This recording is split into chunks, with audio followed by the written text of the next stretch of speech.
Walang sabi ni Harry, status quo. Hindi yan ang status quo eh. Ang status quo, at the time that President Duterte came to office, we were fixing inaayos na natin, rini-repair na natin yung Sierra Madre. So, yung nag-agree sila na ang status quo, pagkain at tubig lang papadala, hindi yun ang status quo. Dehado tayo doon. Kasi everybody knows na yung BRP Sierra Madre, lulubog na. Rusty na yan eh. Kinakalawang na yan eh. So there is really need to retrofit it, no, to repair it para at least tumagal tayo dyan. Kasi pag lumubog yan, wala na tayong presence dyan. No? Papasok na yung China. So yung pumayag sila na tubig at pagkain lang, numbered na yung days ng the days of Sierra Madre were numbered already kasi ang rust ko continue, ang dilapidation ko continue. So, dehado tayo doon. At saka, secondly, yung ginawa ni Duterte yan, lumabas na yung Arbitral Award kasi July 12, 2016 naging presidente siya June, noon of June of 2016. So, may Arbitral Award na. Ang sinabi ng Arbitral Award, yung Ayungin Shoal, part of the EEZ, Exclusive Economic Zone of the Philippines. So, dapat hindi na sila pumayag. Kasi pag part ng EEZ natin, we have the sole right to put up a structure there. Ang nangyari, pumayag tayo na we will not do anything. That's against our right as the coastal state, as jurisdiction over the EEZ. No? Kasi sabi ng tribunal, yung Ayungin Shoal, EEZ ng Pilipinas yan. That means we can put up a structure there. In fact, tayo lang pwede maglagay ng structure.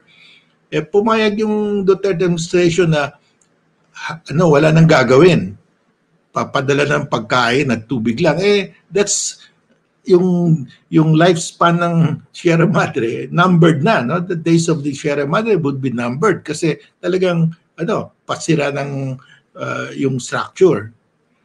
Ito nga pala, Justice Carpio, no? Kung sakaling lumabas itong gentleman's agreement na ito, na presidente pa si Rodrigo Duterte, would this have been an impeachable offense? Well, that would be an impeachable offense kasi wala naman siyang power to waive our exclusive economic zone.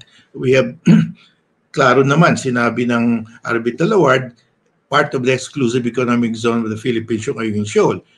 The President has no power, has no authority to waive that.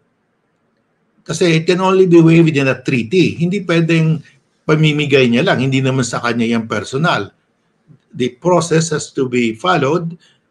That will need a treaty, no, to be ratified by the Senate.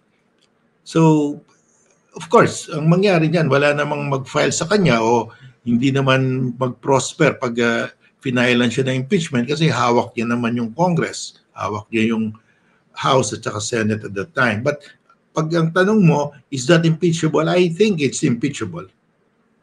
So kasi 'di ba marami pong elements yung offense that can be considered as impeachable. So, mukhang saan po ba yan babagsak? Culpable violation of the Constitution?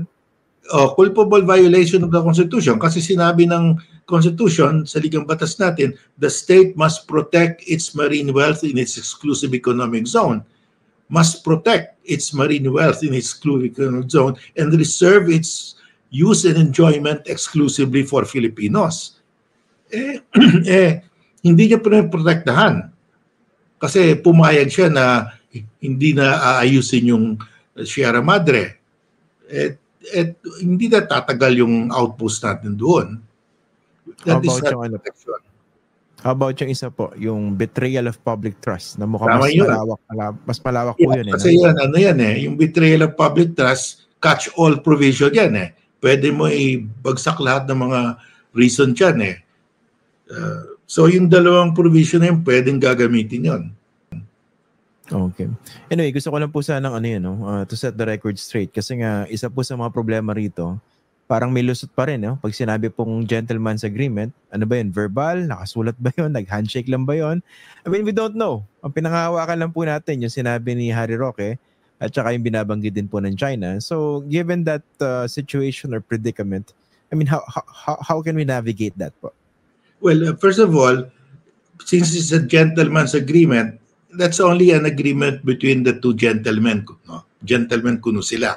So between President Xi and President Duterte, it is not binding to the successor of Duterte or Xi. Kaya tama yung ginawa ni President BBM. No? Sabi niya, if there is such an agreement, I rescind it. Kasi delikado yon. Baka sabihin ng China, oh, you are bound also by that. Malaking problema yon. So tama yung ginawa niya. Sinabi niya kagad, walang agreement, wala namang kasulatan, walang record ang DFA, walang record sa Malacanang na may agreement na ganyan. Pero kung meron mang ganyan agreement, I rescind it. Tama yon. That's the correct thing to do. Sa bagay, nalinaw yan. No? I think it was last year by President Marcos. Okay. Ito po kanina, may balita na lumabas sa Inquirer.net.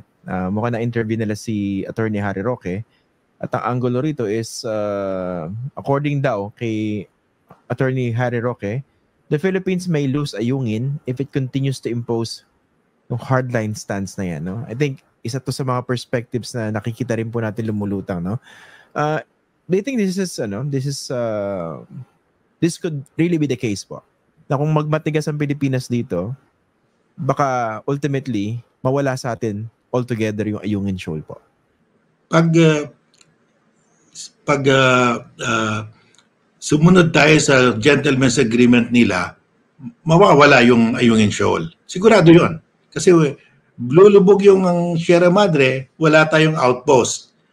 So the only way we can keep that is to continue the outpost. So dapat magmatigas tayo to continue the outpost. Dapat yan, in fact, ang proposal ko to convert that to a civilian presence, civilian structure. Magtayo tayo ng lighthouse at saka Marine Research Center.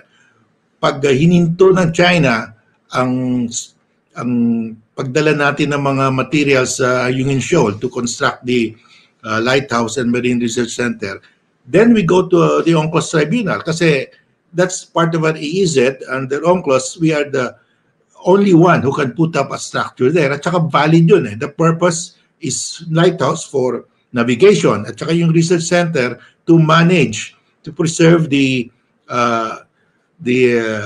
fish and other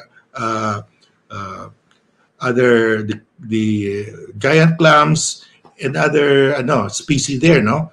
So kasi that's allowed under UNCLOS. You can put up a structure to preserve the marine environment, and that's precisely the purpose of a Marine Research Center, to preserve the marine environment and to prevent the Chinese fishermen. Kasi pag wala tayo doon, papasok yung mga Chinese fishermen, sisirain nila yung reef para makuha nila yung giant clams. Nangyari yan recently sa Skoda Shoal at Rusol Reef, no? Kaya that's why we're planning, the DOJ is planning to file a case for destruction of the environment. Hindi nila magawa yan sa Ayungin Shoal kasi andun tayo. Pero pag wala na tayo dyan, dadating na yung mga Chinese fishermen, uubusin na nila yun. Sirain nila yung coral reef para they can extract, makuha nila yung mga giant clams na patay na. Kasi hindi naman yung meat ng giant clams ang gusto nila. Gusto nila yung shell kasi yun, pag kinarve nila yon, napaka-expensive na yon, no? Nagustuhan niyo ba ang ganitong pagtalakay? Mag-follow sa Informador FB page at mag-subscribe sa Informador YouTube channel. Ang Informador ay nilikha ng mga staff ni Atty. Ricky Tumutorgo, aka Insurrecto, upang lalong lumawak ang inaabot ng pagpapalaganap ng katotohanan at labanan ang fake news at kasinungalingan.